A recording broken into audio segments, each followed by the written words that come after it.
Are you curious about the potential of hydrogen fuel cells to power our vehicles? In this video, we'll be exploring the advantages and drawbacks of this technology, from its user experience to the energy required to produce fuel.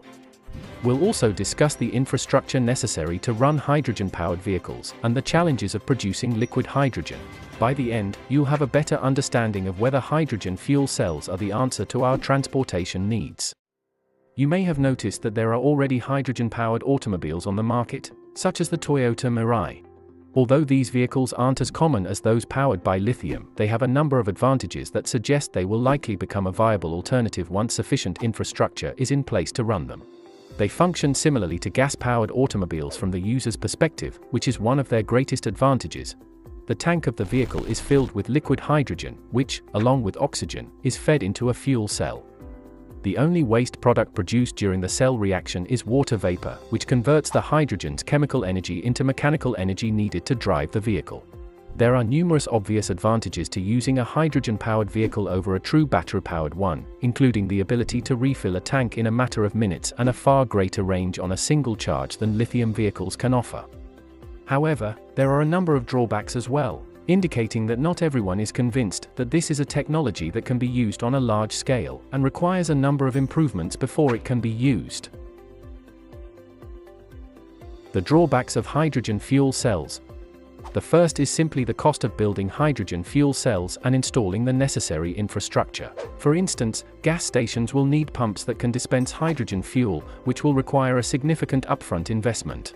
Particularly concerning is the question of whether hydrogen-powered automobiles actually possess the energy credentials that consumers will expect from electric vehicles. Hydrogen-powered automobiles consume approximately 3 times as much energy to operate as lithium-powered automobiles for every mile traveled, which indicates that energy needs to come from somewhere. Additionally, the process of producing liquid hydrogen is a source of debate, because it is an element that cannot be found in nature in its liquid form. As a result, it must be produced, and natural gas accounts for more than 95% of the hydrogen that is produced. The technology is essentially transferring the issue from one location to another because the production of the fuel results in emissions that are comparable to or possibly even greater than those of a conventional combustion engine.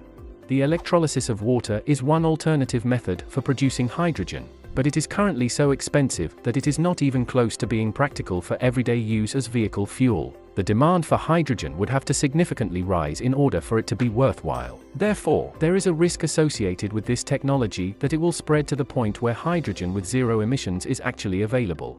In conclusion, hydrogen fuel cells have a number of advantages that make them a viable alternative to gas-powered vehicles, but there are also a number of drawbacks that suggest they will require significant improvements and a massive investment in infrastructure before they can become a mainstay of the automotive market. However, if the technology continues to improve and the demand for clean energy increases, there is a chance that hydrogen fuel cells could become a viable and efficient alternative to gas-powered vehicles. What are your thoughts to this upcoming technology? Do you think it will catch on in the future? Let us know in the comments, and don't forget to like and subscribe to stay in touch. Thanks for watching and see you next time.